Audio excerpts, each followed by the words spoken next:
As most of you know, Apple is fresh off the heels of another successful debut, and it's becoming clear that Apple is at the top of their game. When looking deeper into the company's secrets, the secret lies beyond their product line and design standards, and it even lies beyond Steve Jobs' philosophy. Through all the new product releases, Apple's core competence remains the same: to deliver an exceptional experience through interfaces. It's become very clear Apple isn't content with being a leader in sales, they want to own the market. Now let's take a look at how they're doing just that. Steve Jobs' vision for Apple was always to create a premier product and charge a premium price. Apple's cheapest products are still usually mid-range priced, but their products always ensure high-quality user experience. Apple has designed their hardware and user interface to provide a lot of value for the price, which keeps their profits high. As we start looking deeper into the company's marketing strategies, we look to the company's latest product lines and revenue model to see Apple as a design firm, a media platform, a publishing company, a software powerhouse, a computer builder, a movement. When we break down these points, we start to see this company is at the top of their industries. Now let's take a look at how they do it. Apple's biggest fans have helped uncover 7 of the greatest marketing lessons Apple brings to the table. First, you have to ignore your critics. As an entrepreneur, you'll have people telling you to reach out, to figure out what people want. However, Apple flips the script to instead focus on building what they want to build, no matter the cost. Each time Apple innovated, they were laughed at. They always prevailed. They often say that great minds often receive violent opposition from mediocre minds. Second, they turn something ordinary into something beautiful. While other companies focus on one aspect of the equation, Apple focuses on the entire product itself. Thirdly, justify your price. We're in a time when pricing strategies are all over the place. People prefer to race to the bottom dollar amount. Not Apple, though. They not only price their technology 2 times more, they do so without blinking an eye, and people still buy. Next, you need to communicate in a language of your audience.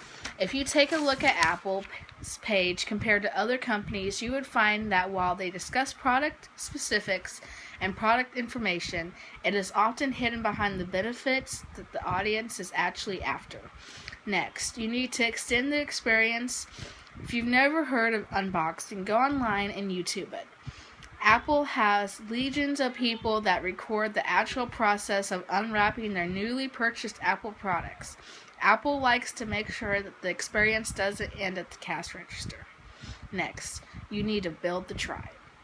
It's no secret that Apple has built one of the most hardcore fan bases of any product in history. Lastly, you need to become the name. You don't buy an MP3 player, you buy an iPod. You don't buy a smartphone, you buy an iPhone.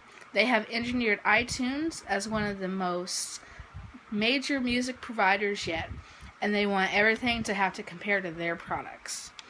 Apple marketing also has 7 key points they follow to guarantee that they not only stay at the top of their game. 1, you need to consider carefully your mission above and beyond making money. It's not about making money, it's about products and how your people perceive their products. Secondly, Apple feels you need to pay special attention to employee engagement around their brand values. Also, you can't sit on your butt. You need to be obsessed with the innovation in all areas of business to stay on top of the game.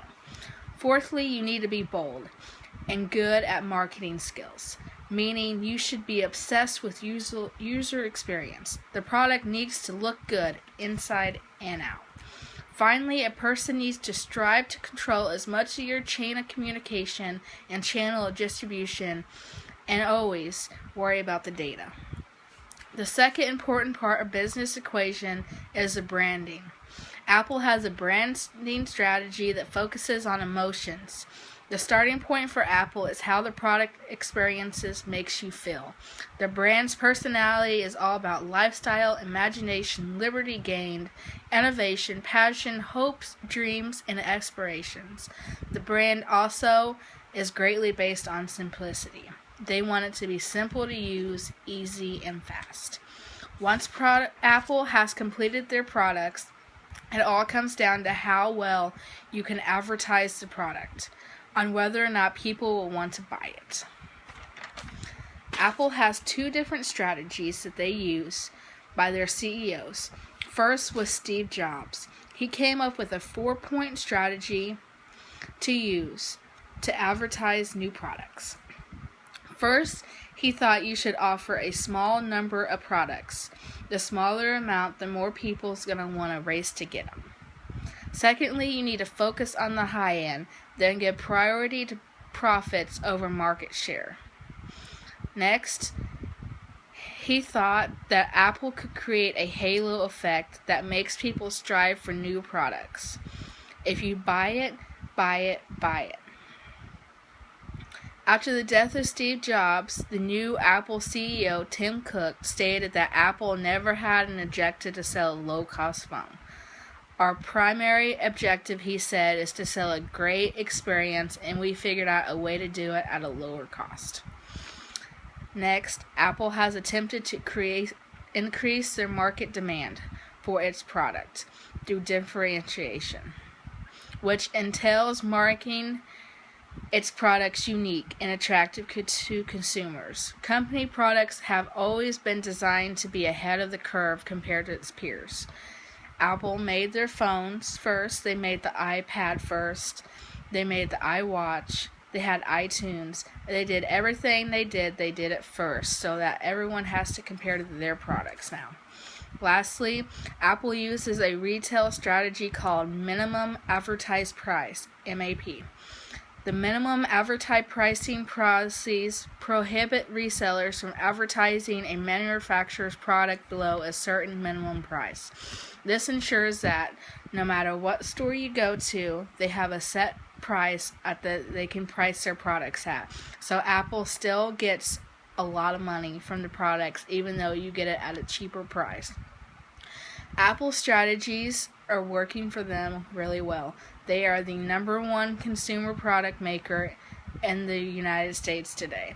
They have stores in over 16 countries now, and there's no looking at slowing down. They want to stay at the top of their game. They want to create new products that have never been seen, and they want to do so in a fashion that's going to make their viewers and their fans want to buy them before they even come out. Apple's releases are always insanely crazy, with a bunch of people ready to spend thousands of dollars on their products. So they must be doing something right.